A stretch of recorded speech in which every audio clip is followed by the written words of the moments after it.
episode number 2. And got a new rear bumper. eBay special with eBay special side caps.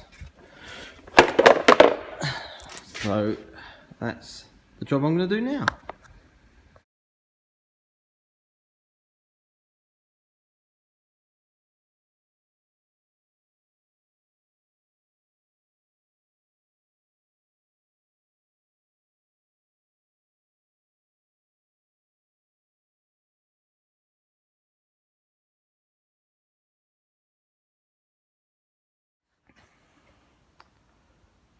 I really do not know what I was expecting when I paid £60 for a complete bumper off of eBay.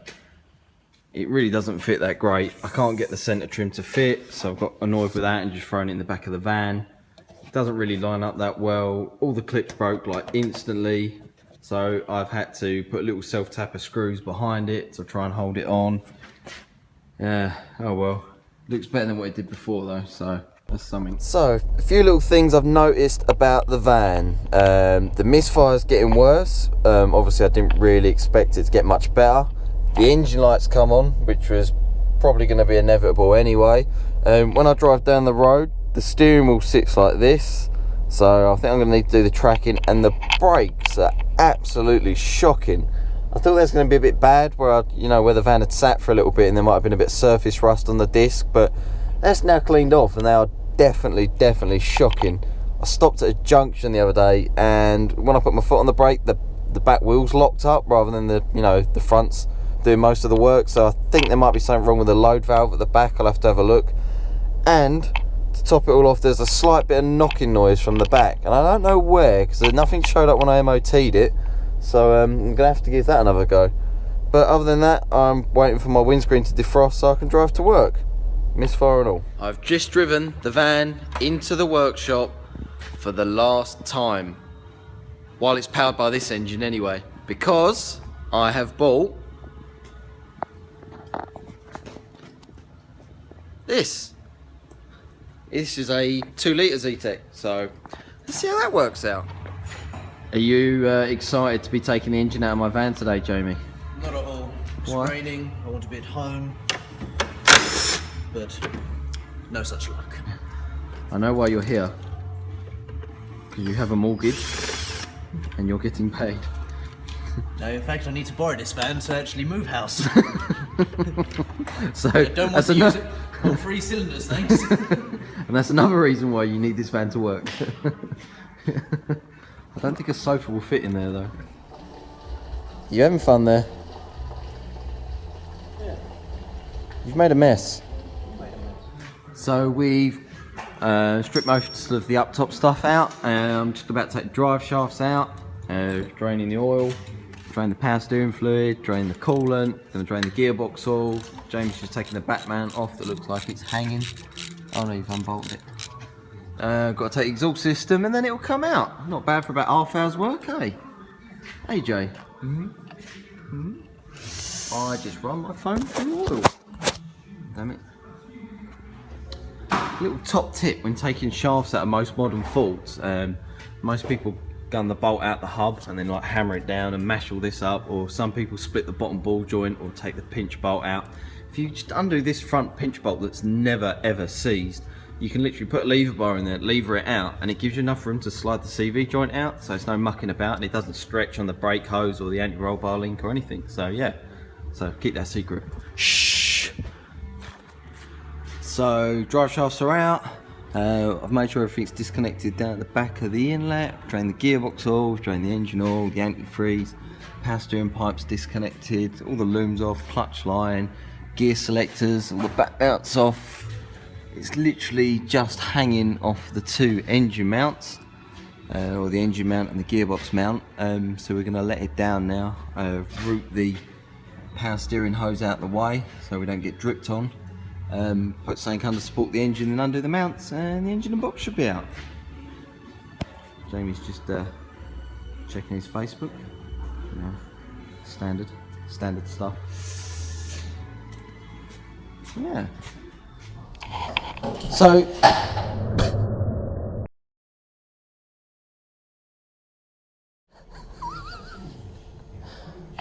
So the engine's out the van, and the starter motor trying to make a bid for freedom. So now what we've got to do is put that engine next to that engine and swap all the bits over.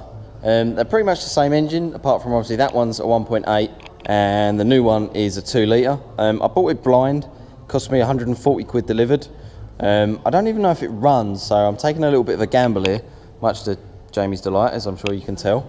And I'm sure some of you are probably thinking, how am I going to get the 2 litre to run on 1.8 stuff? But don't worry, we'll cover that at a later date.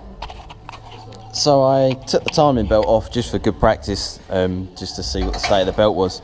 Yeah, I don't know if you can see it, but it's really cracked and breaking up. So out of principle and good practice, I'm going to put a time belt kit on it, because I don't really want to break down by the side of the road, really.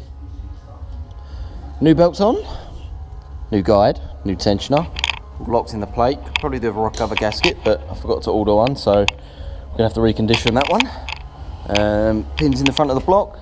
Exhaust manifold swapped over. Jamie's just getting the gearbox off now. All the fuel rails changed over. Still got to swap the clutch and stuff, because I don't know what that clutch is like. Drive shaft bracket's got to get changed. Might as well leave that coil on there. Yeah, getting there. Van is still on the ramp, as you would expect. So the engine's all built up, gearbox is all back on, it's all swapped over, power steering pump swapped over because they're slightly different. All the inlets built back up, old engine sitting there, made a right mess. Time to get it back in the hole, really. She's in the hole. Well, she's only just in, but in enough for me. AJ? Yeah. So, the exhaust is back on.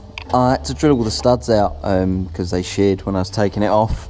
So I just drilled it out and smacked the studs out the back and nutted and bolted it. Jamie's put the cat back on and he's now up there doing the rest of it. Shafts are back in. Just about to put some gearbox oil in it. Back mount's back on. All the bellows in bolts are back in. Jamie's hand is there. Yeah, slowly getting there.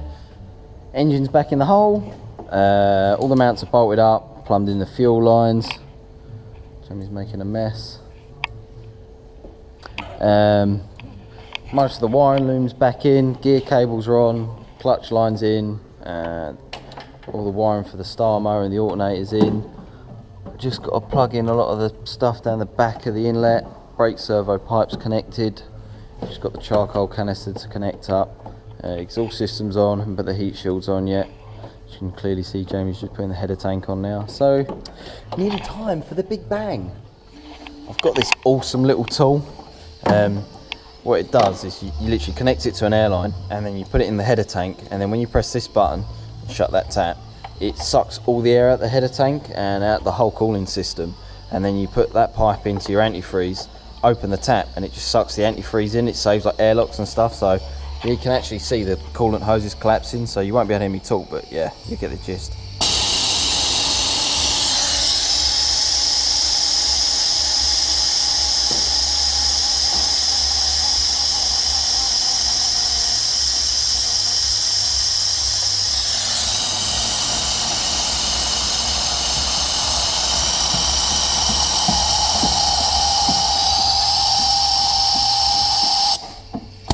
You can also tell if you've left the pipe off or if you've got a water leak, because that won't stay there for very long, it just leaks out. So now we put some antifreeze in it.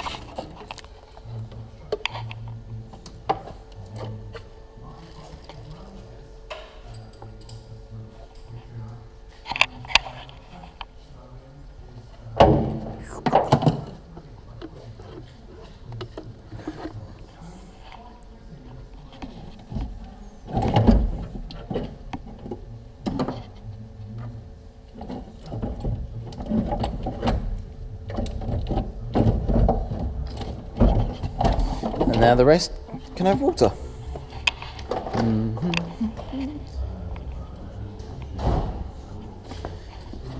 Every time I go to use it, it's empty.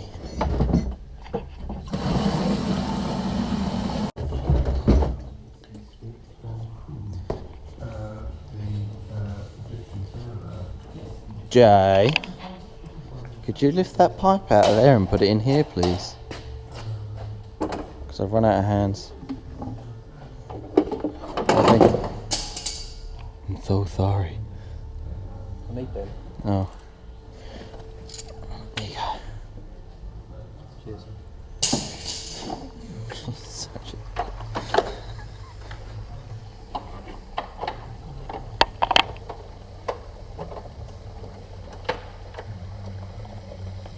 This tool is very good for smart cars and anything fitted with a K-series engine.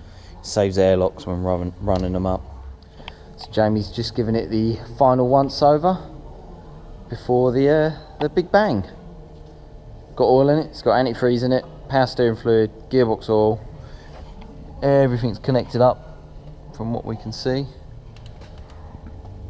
It's time, isn't it, Jamie? Are you going to keep an eye on things? Yeah. Ready?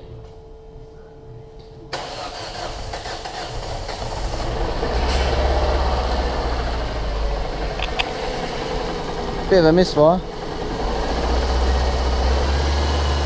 That's cleared.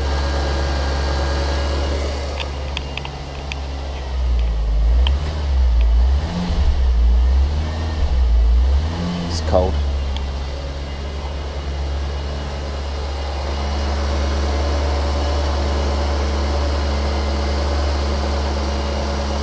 Still got to put that heat shield on the manifold. What do you think, Mr. Jamie?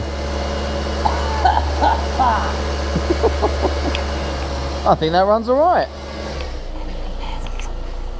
So, that's all done. Just running up to temp now. Runs a lot better. The little misty smoke that was coming out the back starting to clear.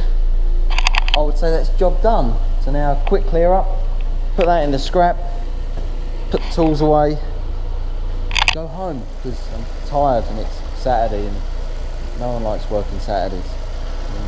Bye.